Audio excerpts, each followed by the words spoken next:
네, 안녕하세요 여러분. 메모리TV의 쌤킴입니다.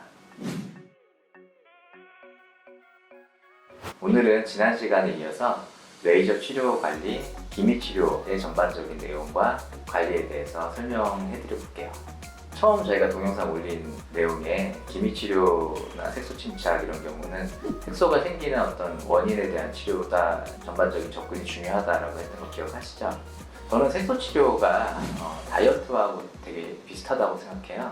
우리가 살이 쪘을 때 혹은 뚱뚱하진 않지만 내가 좀 더 날씬한 몸을 갖고 싶을 때 우리는 어떻게 해야 할까요? 맛있는 음식은 너무 많고 운동은 또 하기 싫고, 저희가 할 수 있는 방법은 최대한 짧은 시간에 우리가 원하는 목표 체중까지 도달하고 그 와중에 음식 제한은 좀 적게 하고 먹고 싶은 거는 좀 먹으면서 어떻게 하면 운동은 조금만 최소한으로 하면서 몸을 유지할 것인가, 이런 것들이 현실적인 대안이 아닐까 생각하는데요.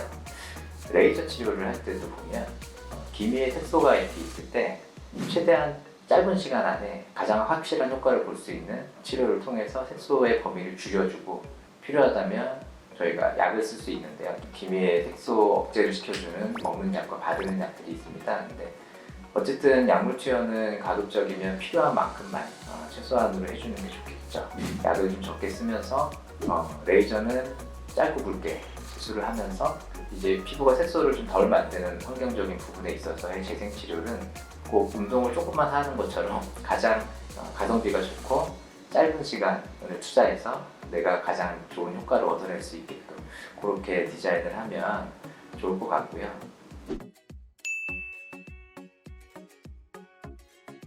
사실 레이저 치료를 저희가 해보면 똑같은 토닝 기계라고 하더라도 정말 좋은 레이저는 좀 더 레이저의 밀도가 높고 색소 치료가 더 잘 되기는 합니다. 중요한 거는 레이저 치료를 할 때 어떤 레이저를 고를 거냐 보다는 이 선생님이 과연 이 병변을 치료함에 있어서 가장 적절한 길을 자꾸 찾아가고 있는가, 그 방법이 내가 갖고 있는 질환에 잘 맞는 방법인가, 이런 것들이 중요한 것 같아요. 그래서 환자 한 명 한 명 개개인의 상태에 맞춰서 레이저를 그때그때 다르게 적용할 수 있고요. 매번 시술할 때마다 달라지는 경우가 많습니다. 일반적으로는 레이저 시술을 받게 되면 대개 기미 같은 경우는 빠르면 한 3-4번? 보통 주간격으로 시행하면 한 달 정도, 혹은 좀 길더라도 대략 한 7-8회 10번 정도 시술을 하면 상당히 눈에 띄게 좋아져야지 되는 병변이에요. 만일에 반응을 안 하거나 얘가 좀 가고 있는데 치료가 좀 더 진해지는 것 같다, 이런 경우도 있을 수 있어요. 그렇게 된다면 방향을 잘 바꿔봐야 되겠죠. 거기 맞춰서. 일반적으로는 어쨌든 대개 한 5번 정도 치료를 하면 이게 색깔이 좀 꺾여가는구나, 옅어지는구나, 이런 걸 볼 수 있게 되는데요. 이렇게 색소가 좀 연해지고 있을 때 신경 써야 될 것이 있어요. 그거는 이제 병원에서 해결할 수 있는 부분이 아니고 본인이 집에 가셔서 기미 치료 받은 부위, 보통 기미가 생겨나는 이 눈 아래쪽 광대 부위는 사람 얼굴에서 피부가 가장 얇은 부위에 해당이 되는데요. 이 부분에 이제 첫 번째로 신경 써줘야 될 것은 보습입니다. 그래서 레이저 시술을 아니더라도 기미가 있는 분들은 그 부분의 보습을 굉장히 신경 써주시는 게 좋고, 혹여라도 스크럽이라든지 자극이 될 만한 어떤 행위들은 안 해주시는 게 좋은데요.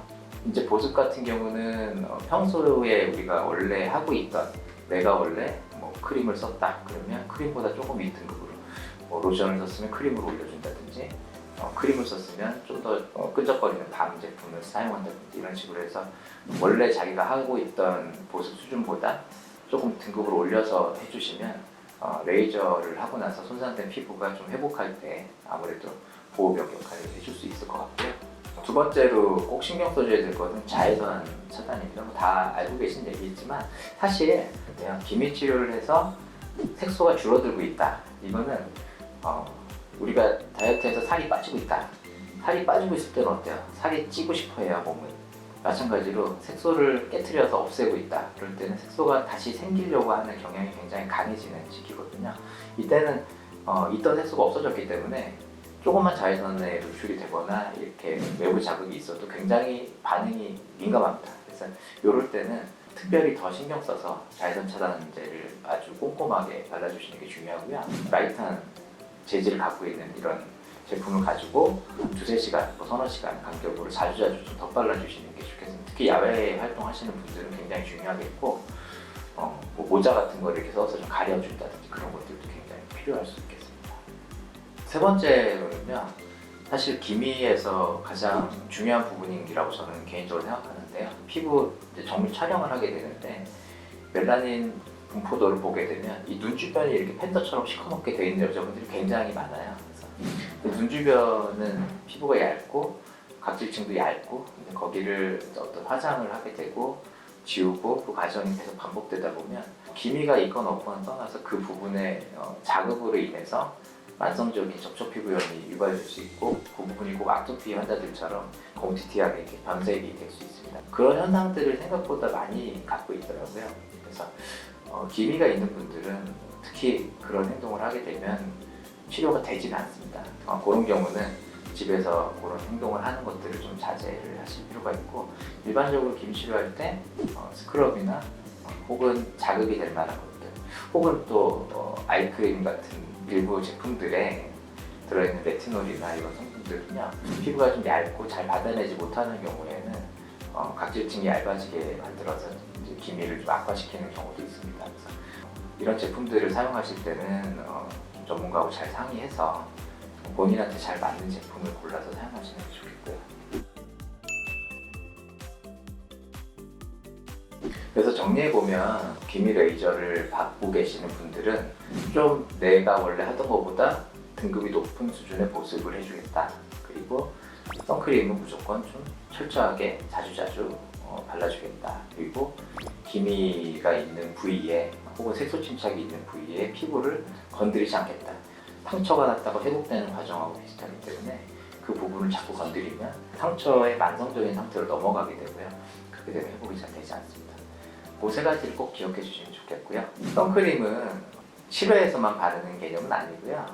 저희가 일반적으로 실내에서 불을 껐는데 글을 읽을 수 있는 정도의 자연광이 있다라고 하면 이미 자외선이 다 들어오고 있다고 생각하거든요. 그래서 선크림 바르시는 걸 추천드리고, 기미가 있으신 분들은 실내 생활을 하시더라도 선크림을 아침에 한 번, 오후에 한 번, 그 정도는 발라주시는 걸 추천드립니다. 기미와 색소 침착은 우리가 조절을 해나가야 하는 유전성 색소 질환입니다. 우리가 다이어트를 할 때 사실 한 가지 방법만으로 우리가 원하는 어떤 체형을 만들어서 유지해 나간다는 건 굉장히 어렵습니다. 마찬가지로 기미의 관리를 할 때도 뭐 레이저 토닝만 계속 받는다, 혹은 집에서 미백 크림만 계속 바른다 라고 했을 때 아무래도 우리가 원하는 어떤 선에 도달하기에 혹은 도달해서 유지하기에 부족할 수 있을 것 같습니다. 여러 가지 이제 널리 알려져 있는 방법들, 레이저 토닝도 좋겠고, 또 물론 전문적인 약품이나 바르는 약을 잘 사용해 보는 것도 좋겠고, 집에서 할 수 있는 여러 가지 홈케어들, 이런 것들을 잘 본인의 상황에 맞게 조합해서 전문가와 잘 상의하면서 여러분들의 기미와 색소 침착을 성공적으로 치료해 나가셨으면 좋겠습니다. 다음 시간에는 필러를 포함한 동안 시술에 대해서 대표적인 몇 가지를 좀 소개해드리고 그런 시간을 좀 가져보겠습니다. 다음 주에 만나요.